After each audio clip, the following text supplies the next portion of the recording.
आगे हंटर चोई और बैक हंटर एसोसिएशन के सामने आते हैं, जिन्हें देखकर मीडिया सोचने लगती है कि ये ली मिन सन को रिक्रूट करने के लिए आए हैं। जिसके बाद मीडिया इन दोनों से ली मिन सन के बारे में पूछने लगती है, पर बैक को तो पता भी नहीं था वो कौन है। जिसके बाद वो मीडिया से कहते हैं वो ऐसे फालतू चीजों के लिए यहाँ पर नहीं आए हैं, वो किसी और काम से यहाँ पर आए हैं। जो सुनकर मीडिया वहाँ से चली जाती है। जैसा कि आप सबको पता है, मीडिया को तो सिर्फ चटपटा खबर ही पसंद आता है, तो वो यहाँ पर क्यों ही रुकते। उसके बाद हम आगे देखते हैं चो जंग उन और मिस्टर बैक जिन्बू को रिक्रूट करने के लिए आपस में ही झगड़ रहे थे। तभी चो जंग उन कहते हैं कि जिन्बू ने हमारी गिल्ड की बहुत मदद की है, इसलिए उसे हमारी गिल्ड में आना चाहिए। जो सुनकर बैक कहने लगते हैं उसने तो पहले हमारी गिल्ड की मदद की थी, इसलिए उसे हमारी गिल्ड में आना चाहिए। ऐसा ही ये दोनों झगड़ रहे थे। तभी फेन गिल्ड का गिल्ड मास्टर आता है और वो कहने लगता है आप दोनों ली मिन सन की वजह से तो नहीं झगड़ रहे हैं ना। इतना सुनते ही वो दोनों भड़क जाते हैं और एक साथ कहने लगते हैं वो ली मिन सन हो या फिर कोई भी हो, हमें उससे कोई भी फर्क नहीं पड़ता। इसी दौरान जिन्बू भी वहीं पर आ जाता है और इतना सारा भीड़ भाड़ को देखकर थोड़ा हैरान होकर सोचने लगता है आखिर यहाँ पर चल क्या रहा है, यहाँ पर इतना भीड़ क्यों है। आगे हम जिन्ना के स्कूल का सीन देखते हैं, जहाँ पर सारे लड़कियां ली मिन सन के बारे में ही बात कर रही होती हैं, और जिन्ना को इसमें कोई भी इंटरेस्ट नहीं था। आगे ली मिन सन का भी प्रेस कॉन्फ्रेंस शुरू हो जाता है, जिसी के साथ साथ वो अपना बकवास भी शुरू कर देता है और कहने लगता है कुछ दिन पहले ही मैंने अपना हंटर पावर अवेकन किया है और मैं थोड़ा कंफ्यूज था कि मुझे आगे क्या करना चाहिए, पर अब मैंने अपना मन बना लिया है कि मैं एक हंटर बनूंगा, साथ ही साथ मैं रिपर गिल्ड को ज्वाइन करूंगा। इसकी ये सारी बातें सुनकर एक रिपोर्टर पूछता है अगर आप गिल्ड ज्वाइन कर रहे हो तो क्या आप एक्टिंग छोड़ दोगे, क्या आप पूरी तरह से हंटर बनने के ऊपर फोकस करेंगे। जो सुनकर वो मन ही मन हंसते हुए सोचने लगता है अरे गरीबों,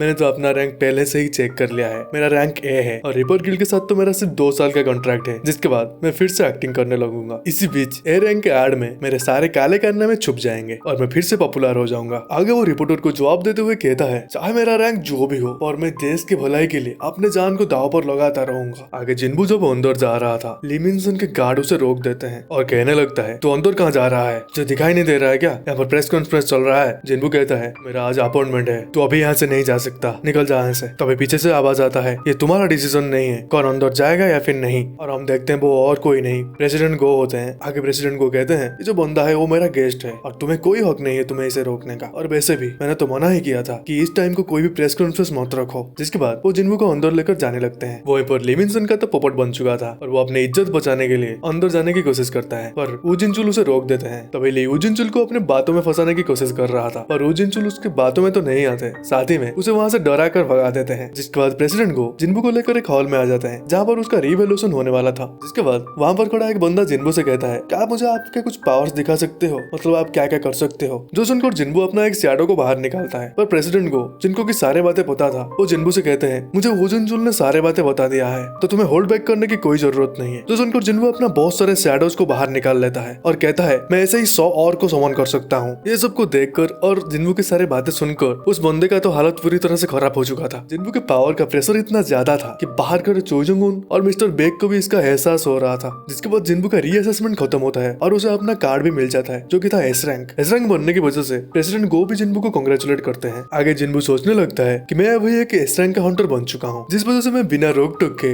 अब मेरे मैजिकल आइटम्स को सेल कर पाऊंगा, साथ ही साथ डिमन कैसल में जाने के लिए कुछ इक्विपमेंट्स भी खरीद पाऊंगा। यही सब सोचकर वो वहाँ से जाने लगता है। ऐसा ही सोचते हुए जिन्बू एसोसिएशन से बाहर जाने लगता है, जहाँ पर मिस्टर चोई और मिस्टर बैक उसका बेसब्री से इंतजार कर रहे थे, जो इसे देखकर कुछ कहने की कोशिश करते हैं, पर जिन्बू उनको सॉरी कहकर वहां से जाने लगता है। जब वो उस दरवाजे को ओपन करता है, कैमरा के किचिक किचिक साउंड सुनकर थोड़ी देर के लिए ही सही, पर वो थोड़ा कंफ्यूज हो जाता है, क्योंकि सारे मीडिया जिन्बू की फोटोज खींचने में बिजी थी। सांगी इस सब को न्यूज में देखकर हैरान हो जाती है और वो ये सब जिन्ना को भी दिखाती है। वो भी ये सब देखकर हैरान हो जाती है, क्योंकि उसका भाई अब एक एस रैंक हंटर बन चुका है। वहीं जिन्नू जिनके साथ पहले डंजन रेड में जाता था, वो सब भी ये न्यूज को देख रहे थे। वहीं एसोसिएशन में जिन्नू के एस रैंक बनने की वजह से ली मिन सन का तो पूरी तरह से पोपट बन चुका था, उसको तो कोई भाव ही नहीं दे रहा था। अगले सीन में हम यूजिन और उसके फादर को देखते हैं, जहाँ पर यूजिन कह रहा था मैं सांजिनबू को अपने गिल्ड में शामिल करने के लिए कन्विंस नहीं कर पाया। आगे हम जिन्बू और यूजिन के कन्वर्सेशन को देखते हैं, जहाँ पर जिन्बू कह रहा था मुझे कुछ अपने पर्सनल मिशन को कंप्लीट करना है, अगर मैं किसी गिल्ड को ज्वाइन करूंगा तो मैं उसी गिल्ड के रूल एंड रेगुलेशन में बंद के रह जाऊंगा और मैं अपने मन मर्जी का कुछ नहीं कर पाऊंगा। जिसके बाद जिन्बू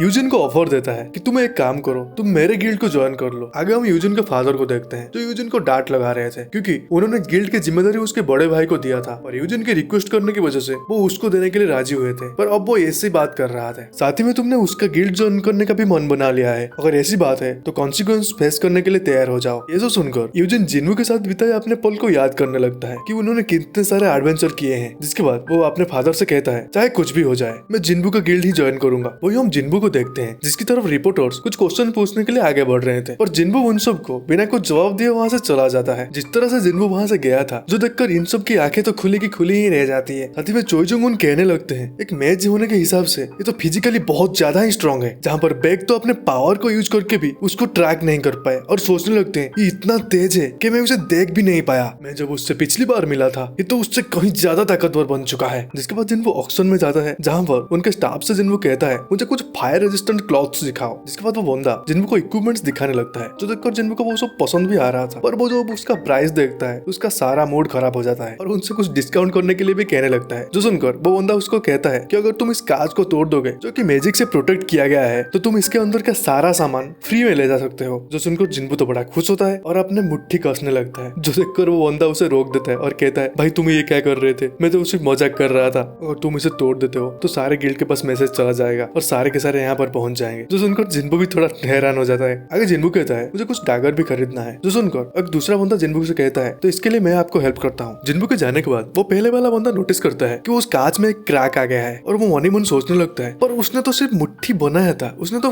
मारा भी नहीं, और उसको जिन्बू का पावर के बारे में थोड़ा बहुत अंदाजा हो जाता है। दूसरी तरफ जिन्बू अपने डैगर को उस दूसरे वाले बंदे को दिखा रहा था। इस डैगर को देखकर वो दूसरा वाला बंदा कहता है इसका प्राइस तो 100 मिलियन से कम नहीं होगा। जो सुनकर जिन्बू पूरी तरह से हैरान हो जाता है क्योंकि उसने तो सिर्फ 3 मिलियन में इसको खरीदा था। जिसके बाद जिन्बू सोचने लगता है अगर मेरे इन्वेंट्री के आइटम इतने हाई प्राइस में जा रहे हैं तो मुझे कोई भी जरूरत नहीं है कि उस स्पीयर को बेचने की। अगले सीन में हम बैग को देखते हैं जो जिन्बू के बारे में ही सोच रहे होते हैं और ऐसे ही सारे कड़ियों को जोड़ते हुए उनको जिन्बू के बारे में पता चल जाता है कि शायद वो लेवल अप कर सकता है। जिसके बाद हम जिन्ना को देखते हैं जो परेशान हो चुकी थी न्यूज रिपोर्टर की वजह से। आखिर हो भी क्यों ना, उसका भाई एसरंग हंटर जो है। तभी जिन्बू वहां पर आ जाता है जिसे देखकर जिन्ना उस पर भड़कने लगती है। इसके बाद जिन्बू कहता है मैं अभी कुछ दिन के लिए बाहर जा रहा हूँ। तभी उनका डोर नॉक होता है। सबको लग रहा था कि वो न्यूज रिपोर्टर ही होंगे, पर वो जब दरवाजा खोलते हैं तो वहाँ पर यूजिन होता है। जिसके बाद हम देखते हैं यूजिन जिन्बू के घर में रेस्ट कर रहा था कि ऑब्वियसली वो अपने घर छोड़ के चला आया है। जिसके बाद जिन्बू अपने शैडोज को बाहर निकालता है जो कि 3 थे। जो देखकर जिन्बू पूछता है तुम सब तो 4 थे ना। तो वो शैडोज जिन्बू से कहते हैं कि आपने तो एक को ऊपर ही टंगा दिया था। जो देखकर जिन्बू को याद आता है कि हाँ मैं तो भूल गया था। जिसके बाद जिन्बू उनमें से एक को जिन्ना की प्रोटेक्ट करने के लिए छोड़ देती है, जिन्ना की प्रोटेक्ट करने के लिए छोड़ देता है। आगे हम एक चींटी को देखते हैं जो उड़ते हुए कहीं जा रही होती है। आगे हम जिन्बू और यूजिन को देखते हैं तो बातचीत करते हुए जा रहे थे। ऐसे ही जाते हुए यूजिन जिन्बू से पूछता है बस हम इस टावर के पास क्यों जा रहे हैं। जिन्बू कहता है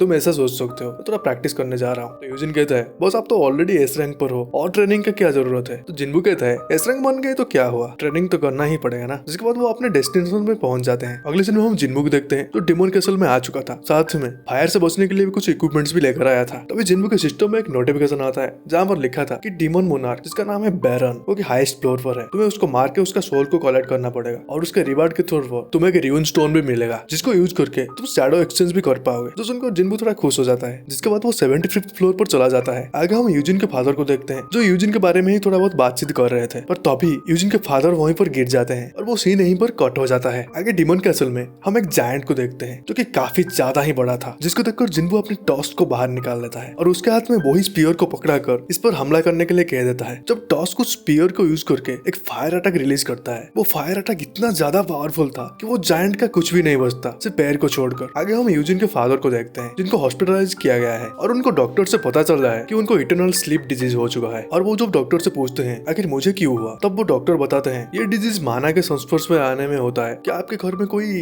हंटर है? जो सुनकर इनको समझ में आ जाता है कि यूजिन की वजह से इनको इटर्नल स्लीप डिजीज हुआ है। जिसके बाद वो थोड़ा सैड होकर बाकी चीजों के बारे में सोचने लगते हैं। आगे हम एक आइलैंड को देखते हैं जहाँ पर 2 हंटर पेट्रोलिंग कर रहे थे। तभी उनके नजर एक क्रिएचर पर पड़ता है जो कि एक एंट मॉन्स्टर होता है। आगे हम डिमन कैसल का सीन देखते हैं जहाँ पर जिन्बू अपने शैडोज को ग्रुप में डिवाइड कर रहा था ताकि फ्लोर्स को जल्दी क्लियर कर सके और अपने शैडोज को 2 कमांड देता है। फर्स्ट, तुम्हारे सामने है सारे एनिमीज को मार दो, और सेकंड, अगर तुम्हें कोई एंट्री परमिट मिले तो मुझे ला कर दो। जिन्बू ये सब कर रहा था क्योंकि उसे 80th फ्लोर पर 2 दिन हो चुके हैं पर उसे कोई भी एंट्री परमिट नहीं मिल रहा है। तभी जिन्बू नोटिस करता है उसके शैडोज को कोई मार रहा है जिस वजह से उसका माना बहुत तेजी से खत्म हो रहा है, यानी उसके सोल्जर को कोई लगातार खत्म कर रहा है। और वो देखता है कि वो उसका हाई और उसका टीम है। ये देखकर जिन्बू को यकीन नहीं होता कि कोई इसके ये टीम को भी हरा सकता है, वो भी इतनी बुरी तरह से। जिसके बाद वो गार्ड्स को समन करके वहां पर जाने लगता है, पर वहां जाने पर उसको पता चलता है कि इसने टीम बी को भी खत्म कर दिया है। लग रहा है कि एनिमी की टीम बहुत ज्यादा ही ताकतवर है, पर टॉस की टीम तो बहुत पास थी, वो उसे छोड़कर टीम बी के पास क्यों गए? इसका मतलब वो जानबूझकर ही वीक टीम्स पर अटैक कर रहे हैं। इसका मतलब उनका अगला टारगेट टैंक होने वाला है। उसकी सोच बिल्कुल सही थी। जिन्बू जब स्टाल्थ मोड यूज करके चेक करने के लिए जाता है, वहाँ पर कुछ डीमन नाइट्स थे जो जिन्बू के सारे सोल्जर को खत्म कर रहे थे। तभी वो सब आइस बेयर पर अटैक करके उन सबको खत्म कर देते हैं। जिसके बाद जिन्बू अपने स्टाल्थ मोड को हटाता है। तभी जिन्बू के ऊपर एक नाइट हमला करने के लिए आता है, पर जिन्बू एक ही किक से उसे बाउंड्री से बाहर निकाल देता है। जिसके बाद दो और जिन्बू के ऊपर हमला करने के लिए आते हैं, पर जिन्बू उन्हें बड़ी आसानी से खत्म कर देता है। जिसके बाद बचता है सिर्फ उनका लीडर। जब जिन्बू उसकी तरफ आगे बढ़ता है, वो डर के मारे पीछे हटने लगती है और जिन्बू सोचने लगता है, मेरे मन में कब से सवाल था, क्या मैजिक बीस्ट को भी डर लगता है? पर तुम्हें देखकर मुझे मेरा सवाल का जवाब मिल चुका है।